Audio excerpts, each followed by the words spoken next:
ನಮಸ್ಕಾರ ಜ್ಯೋತಿಷ್ಯವಾಣಿಯ ಆತ್ಮೀಯ ವೀಕ್ಷಕರೇ, ನಾನು ನಿಮ್ಮ ಪ್ರೀತಿಯ ಸ್ನೇಹಿತೆ ಗಾರ್ಗಿ. ನಮ್ಮ ಜ್ಯೋತಿಷ್ಯವಾಣಿ ಚಾನೆಲ್ಗೆ ಸ್ವಾಗತ. ಇವತ್ತು ನಾವು ಕಾಡಿನ ರಾಜನ ಬಗ್ಗೆ ಮಾತಾಡೋಣ. ಸಿಂಹ. ಆ ಹೆಸರೇ ಒಂದು ಗತ್ತು, ಗಾಂಭೀರ್ಯ, ಅಧಿಕಾರ. ಅದರ ಗರ್ಜನೆ ಕೇಳಿದ್ರೆ ಇಡೀ ಕಾಡು ನಡುಗುತ್ತದೆ ಅಲ್ವಾ? ಆದ್ರೆ ಆ ಸಿಂಹದ ಕೋಪ ಎಂತಹದು ಗೊತ್ತಾ? ಯಾವ ಸಣ್ಣ ಕಿಡಿ ಇಡೀ ಕಾಡನ್ನೇ ಸುಟ್ಟು ಹಾಕುವಷ್ಟು ದೊಡ್ಡ ಬೆಂಕಿಯಾಗಬಲ್ಲದು? ಹೌದು, ಇವತ್ತು ನಾವು ಸಿಂಹರಾಶಿಯವರ ಬಗ್ಗೆ ಮಾತಾಡ್ತಿದ್ದೇವೆ. ಜ್ಯೋತಿಷ್ಯದಲ್ಲಿ ಸಿಂಹರಾಶಿಯ ಅಧಿಪತಿ ಗ್ರಹ ಸೂರ್ಯ. ಗ್ರಹಗಳ ರಾಜ ಸೂರ್ಯ. ಹಾಗಾಗಿ ಸಿಂಹರಾಶಿಯವರು ನಿಜಕ್ಕೂ ಸೂರ್ಯನ ಮಕ್ಕಳು. ಅವರ ಕೋಪ ಸೂರ್ಯನ ಉರಿಯುವ ಶಾಖದಷ್ಟೇ ಪ್ರಬಲ, ಅಷ್ಟೇ ತೀಕ್ಷ್ಣ. ಆದರೆ ಈ ಉಗ್ರಸಿಂಹದ ಅಂತರಾಳದಲ್ಲಿ ಒಂದು ಅತ್ಯಂತ ಸೂಕ್ಷ್ಮವಾದ, ದುರ್ಬಲವಾದ ಅಹಂ ಅಡಗಿದೆ ಅನ್ನೋದು ನಿಮ್ಗೆ ಗೊತ್ತಾ? ಅದು ಗೌರವಕ್ಕೆ ಧಕ್ಕೆ ಬಂದ ತಕ್ಷಣವೇ ಉರಿಯಲು ಶುರು ಮಾಡುತ್ತೆ. ಸಿಂಹರಾಶಿಯವರು ಕೋಪಗೊಂಡಾಗ ಅದು ನಿಜಕ್ಕೂ ಭಯಾನಕ. ಅವರು ತಮ್ಮ ಕೋಪವನ್ನು ಮರೆಮಾಚಿಕೊಳ್ಳುವವರಲ್ಲ, ಬದಲಾಗಿ ಅತ್ಯಂತ ಜೋರಾಗಿ, ಸ್ಪಷ್ಟವಾಗಿ, ಇಡೀ ಪ್ರಪಂಚಕ್ಕೆ ಕೇಳಿಸುವಂತೆ ವ್ಯಕ್ತಪಡಿಸುತ್ತಾರೆ.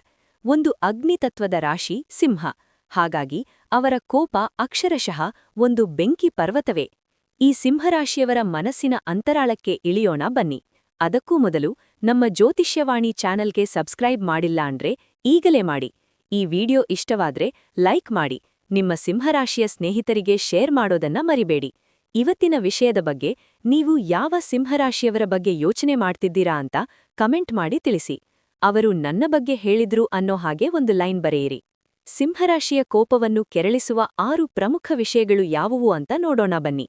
ಮೊದಲನೆಯದು ಏನು ಗೊತ್ತಾ? ಮೊದಲನೆಯದು ನಿಮ್ಮ ಅಧಿಕಾರಕ್ಕೆ ಸವಾಲು ಹಾಕುವುದು. ನಿಮ್ಮ ಅಧಿಕಾರಕ್ಕೆ ಸವಾಲು ಹಾಕುವುದು.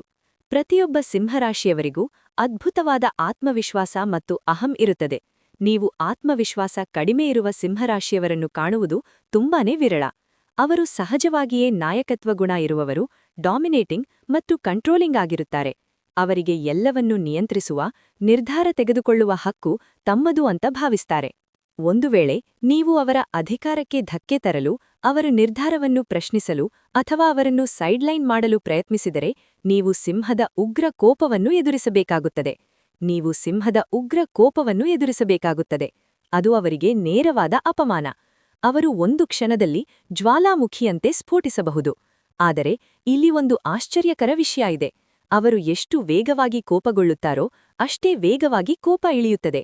ಒಂದು ಬಾರಿ ನೀವು ನಿಮ್ಮ ತಪ್ಪನ್ನು ಒಪ್ಪಿಕೊಂಡರೆ, ಕ್ಷಮೆ ಕೇಳಿದರೆ, ಮರುದಿನ ಅವರು ಏನೂ ಆಗೇ ಇಲ್ಲ ಎನ್ನುವಂತೆ ನಿಮ್ಮ ಜೊತೆ ಮತ್ತೆ ಸ್ನೇಹಿತರಾಗಿ ಇರುತ್ತಾರೆ. ಇದು ಸಿಂಹರಾಶಿಯವರ ಒಂದು ವಿಶಿಷ್ಟ ಗುಣ. ಇದು ಬೇರೆ ರಾಶಿಯವರಿಗೆ ಸಾಧ್ಯವಿಲ್ಲ. ಆದರೆ ಅವರ ಅಹಂಕಾರದ ಬುದ್ಧಿವಂತಿಕೆಯನ್ನು ಕೆಣಕಿದರೆ ಏನಾಗುತ್ತೆ ಗೊತ್ತಾ? ಎರಡನೆಯದು ಅವರ ಅಹಂಕಾರದ ಬುದ್ಧಿವಂತಿಕೆಯನ್ನು ಕೆಣಕುವುದು. ಸಿಂಹರಾಶಿಯವರು ತಮ್ಮ ನಂಬಿಕೆಗಳಲ್ಲಿ ತುಂಬಾ ಅಚಲವಾಗಿರುತ್ತಾರೆ. ತಮ್ಮದು ಸರಿಯೆಂದು ನಿರೂಪಿಸಲು ಅವರು ಯಾವುದೇ ಹಂತಕ್ಕೂ ಹೋಗುತ್ತಾರೆ. ಅವರು ತಮ್ಮ ತಪ್ಪುಗಳನ್ನು ಒಪ್ಪಿಕೊಳ್ಳಲು ತುಂಬಾ ಕಷ್ಟಪಡುತ್ತಾರೆ, ಏಕೆಂದರೆ ಅದು ಅವರ ಬುದ್ಧಿವಂತಿಕೆಗೆ ಬಿದ್ದ ಪೆಟ್ಟು. ನೀವು ಅವರ ಅಹಂಕಾರದ ಬುದ್ಧಿವಂತಿಕೆಗೆ ಧಕ್ಕೆ ತಂದು ಅವರು ತಪ್ಪು ಮಾಡಿದ್ದಾರೆ ಎಂದು ಒಪ್ಪಿಕೊಳ್ಳುವಂತೆ ಬಲವಂತ ಮಾಡಿದರೆ, ನೀವು ನಿಮಗೆ ನೋವುಂಟು ಮಾಡಲು ಬೇಕಾದ ಮಾತುಗಳನ್ನು ಆಡಲು ಹಿಂದೆ ಮುಂದೆ ನೋಡುವುದಿಲ್ಲ. ಕೆಲವೊಮ್ಮೆ ಅವರ ಅಹಂಕಾರವನ್ನು ಕೆಣಕುವುದು ಅವರೊಳಗಿನ ಪ್ರಾಣಿ ಸ್ವಭಾವವನ್ನು ಕೆರಳಿಸುತ್ತದೆ. ಅದು ಕೋಪದಲ್ಲಿ ಎಲ್ಲೇ ಮೀರಿ ಹೋಗಬಹುದು. ಅಂಥ ಪರಿಸ್ಥಿತಿಯಲ್ಲಿ ಸಿಂಹದ ಮುಂದೆ ನಿಲ್ಲಬೇಡಿ, ದೂರ ಹೋಗಿ. ಅವರು ಎಲ್ಲವನ್ನೂ ಸಮರ್ಥಿಸಿಕೊಳ್ಳುತ್ತಾರೆ. ತಮ್ಮನ್ನು ತಾವು ಅವಲೋಕಿಸಿಕೊಳ್ಳುವ ಮನಸ್ಥಿತಿ ಅವರಿಗಿರುವುದಿಲ್ಲ. ಅವರು ಯಾವಾಗಲೂ ತಾವೇ ಸರಿ ಅಂತ ನಂಬುತ್ತಾರೆ. ನಿಮ್ಮ ಸಿಂಹರಾಶಿಯ ಸ್ನೇಹಿತರು ಇದನ್ನ ಓದ್ತಾ ಇದ್ರೆ ಅವರಿಗೆ ಗೊತ್ತಾಗಲಿ ಅವರ ಈ ಗುಣ ಎಷ್ಟು ಪ್ರಬಲ ಅಂತ. ಶೇರ್ ಮಾಡಿ. ಆದರೆ ಸಿಂಹ ನಿಮಗಾಗಿ ಶ್ರಮ ಹಾಕಿ ನೀವು ಅದನ್ನು ಹಾಳು ಮಾಡಿದರೆ ಏನಾಗುತ್ತೆ ಗೊತ್ತಾ? ಮೂರನೆಯದು ಏನಾದರೂ ಸಾಧಿಸಲು ನಿಮ್ಮ ಅಸಮರ್ಥತೆ. ಸಿಂಹರಾಶಿಯವರು ಸ್ವತಂತ್ರವಾಗಿ ಹುಮ್ಮಸ್ಸಿನಿಂದ ಕೆಲಸ ಮಾಡುವವರು. ಅವರಿಗೆ ಮಾಡಿ ಮುಗಿಸಬೇಕು ಅನ್ನುವ ಮನಸ್ಥಿತಿ ಇರುತ್ತದೆ. ಒಂದು ವೇಳೆ ಸಿಂಹರಾಶಿಯವರು ನಿಮ್ಮ ಸಮಸ್ಯೆಗೆ ಪರಿಹಾರ ನೀಡಲು ಪ್ರಯತ್ನಿಸಿ, ಆದರೆ ನೀವು ಅದನ್ನು ಸಾಧಿಸಲು ಸಂಪೂರ್ಣವಾಗಿ ಅಸಮರ್ಥತೆಯನ್ನು ಪ್ರದರ್ಶಿಸಿದರೆ, ಅದು ಸಿಂಹವನ್ನು ಕೆರಳಿಸುತ್ತದೆ. ಅವರು ನಿಮ್ಮ ಶ್ರಮಕ್ಕೆ, ನಿಮ್ಮ ಗುರಿಗಳಿಗೆ ಬೆಲೆ ಕೊಡುತ್ತಾರೆ. ಆದರೆ ಅವರ ಪ್ರಾಮಾಣಿಕ ಪ್ರಯತ್ನಗಳು ನಿಷ್ಪ್ರಯೋಜನವಾದರೆ ಅವರು ಅದನ್ನು ತಮ್ಮ ಕಡೆಗಿನ ಅಪಮಾನವೆಂದು ಪರಿಗಣಿಸುತ್ತಾರೆ. ನಿಮ್ಮ ಘನತೆಗೆ ಧಕ್ಕೆ ತರುವಂತಹ ಚುಚ್ಚು ಮಾತುಗಳನ್ನು, ವ್ಯಂಗ್ಯದ ಮಾತುಗಳನ್ನು ಆಡಲು ಹಿಂಜರಿಯುವುದಿಲ್ಲ.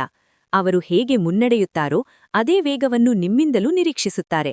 ನೀವು ಅವರ ಜೊತೆ ಹೆಜ್ಜೆ ಹಾಕದಿದ್ದರೆ ಅವರು ನಿಮ್ಮ ಜೊತೆ ಇರುವುದಿಲ್ಲ. ನಿಮ್ಮ ಸಿಂಹರಾಶಿಯವರು ಯಾರಾದರೂ ನಿಮಗೆ ಸಹಾಯ ಮಾಡಿ ನೀವು ವಿಫಲರಾದಾಗ ಅವರು ಯಾವ ರೀತಿ ಪ್ರತಿಕ್ರಿಯಿಸಿದರು ನೆನಪಿದೆಯಾ? ಕಮೆಂಟ್ ಮಾಡಿ ತಿಳಿಸಿ. ಆದರೆ ಸಿಂಹದ ಪ್ರಮುಖ ಆಕರ್ಷಣೆಯನ್ನು ಕದ್ದುಬಿಟ್ಟರೆ, ಆ ಬೆಳಕನ್ನು ಆರಿಸಲು ಪ್ರಯತ್ನಿಸಿದರೆ? ನಾಲ್ಕನೆಯದು, ಅವರ ಸ್ಪಾಟ್ಲೈಟ್ ಕದ್ದುಬಿಡುವುದು.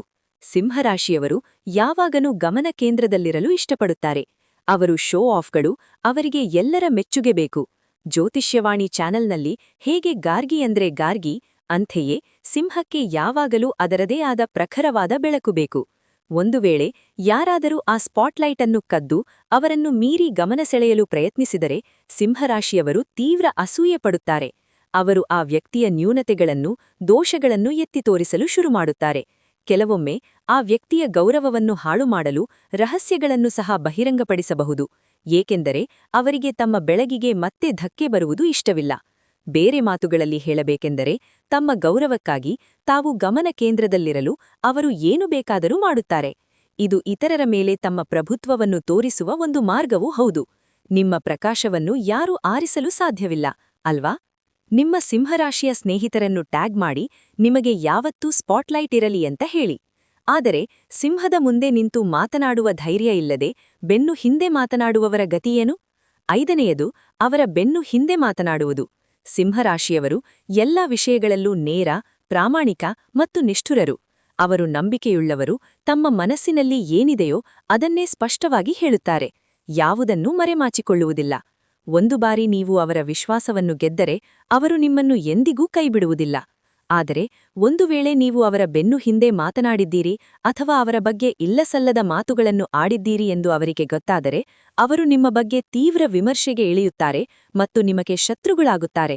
ಅವರ ಸ್ವಭಾವ ಕ್ಷಣಾರ್ಧದಲ್ಲಿ ಬದಲಾಗುತ್ತದೆ. ಅವರು ನಿಮ್ಮನ್ನು ನಂಬಿದಷ್ಟೇ ಆಳವಾಗಿ ನಿಮಗೆ ದ್ವೇಷಿಸಬಹುದು. ಅವರಿಗೆ ಬೇಕಾಗಿರುವುದು ಒಂದೇ: ಪ್ರಾಮಾಣಿಕ, ಹೃತ್ಪೂರ್ವಕ ಗೌರವ. ಬೆನ್ನು ಹಿಂದೆ ಮಾತನಾಡಿದವರನ್ನು ಸಿಂಹ ಎಂದಿಗೂ ಕ್ಷಮಿಸುವುದಿಲ್ಲ. ನಿಮ್ಮ ಜೀವನದಲ್ಲಿ ಇಂಥ ಒಂದು ಸಿಂಹರಾಶಿಯ ಅನುಭವ ಆಗಿದೆಯಾ? ಸಿಂಹರಾಶಿಯವರು ನಿಮ್ಮ ಬೆನ್ನು ಹಿಂದೆ ಮಾತನಾಡಿದವರನ್ನು ಹೇಗೆದುರಿಸಿದರು? ನಿಮ್ಮ ಅನುಭವ ಹಂಚಿಕೊಳ್ಳಿ.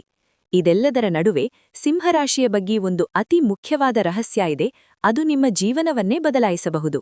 ಹೌದು ವೀಕ್ಷಕರೇ, ಸಿಂಹರಾಶಿಯ ಕೋಪವನ್ನು ಕೆರಳಿಸುವ ಈ 6 ವಿಷಯಗಳು ಕೇವಲ ಕೆಲವು ಸಾಮಾನ್ಯ ಗುಣಲಕ್ಷಣಗಳು. ಇವುಗಳು ನಿಮ್ಮಲ್ಲಿ ಅಥವಾ ನಿಮ್ಮ ಸುತ್ತಮುತ್ತಲಿನ ಸಿಂಹರಾಶಿಯವರಲ್ಲಿ ಎಷ್ಟೋ ಮಟ್ಟಿಗೆ ಹೋಲಿಕೆ ಕಾಣಬಹುದು.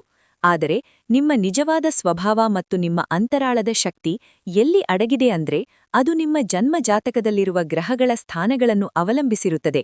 ಸೂರ್ಯ, ಚಂದ್ರ, ಮಂಗಳ, ಬುಧ, ಗುರು, ಶುಕ್ರ, ಶನಿ ಈ ಎಲ್ಲಾ ಗ್ರಹಗಳು ನಿಮ್ಮ ಜಾತಕದಲ್ಲಿ ಯಾವ ಸ್ಥಾನದಲ್ಲಿವೆ, ಯಾವ ಮನೆಗಳಲ್ಲಿವೆ ಅನ್ನೋದರ ಆಧಾರದ ಮೇಲೆ ನಿಮ್ಮ ಸಿಂಹದ ಸ್ವಭಾವದ ಸೂಕ್ಷ್ಮತೆಗಳು ಮತ್ತು ಅದರ ನೈಜ ಶಕ್ತಿ ವ್ಯಕ್ತವಾಗುತ್ತದೆ. ಇದು ಕೇವಲ ಮೇಲ್ಮೈ ವಿಶ್ಲೇಷಣೆ. ನಿಮ್ಮ ನಿಜವಾದ ಸಾಮರ್ಥ್ಯ ಮತ್ತು ಸವಾಲುಗಳು ನಿಮ್ಮ ವೈಯಕ್ತಿಕ ಜಾತಕದಲ್ಲಿವೆ. ಈ 6 ಅಂಶಗಳಲ್ಲಿ ನಿಮಗೆ ಯಾವುದು ಹೆಚ್ಚು ಸಿಂಹರಾಶಿಯವರಂತೆ ಅನಿಸಿತು? ನಿಮ್ಮ ಅನುಭವಗಳನ್ನು ಕಮೆಂಟ್ಗಳಲ್ಲಿ ತಿಳಿಸಿ. ಇವತ್ತಿನ ವಿಡಿಯೋ ನಿಮಗೆ ಇಷ್ಟವಾಗಿದೆ ಅಂತ ಭಾವಿಸ್ತೀನಿ. ವೀಕ್ಷಿಸಿದ್ದಕ್ಕಾಗಿ ಧನ್ಯವಾದಗಳು. ಲೈಕ್ ಮಾಡಿ, ಶೇರ್ ಮಾಡಿ, ಸಬ್ಸ್ಕ್ರೈಬ್ ಮಾಡಿ. ಮುಂದಿನ ವಿಡಿಯೋದಲ್ಲಿ ಮತ್ತೆ ಭೇಟಿ ಮಾಡೋಣ. ನಮಸ್ಕಾರ.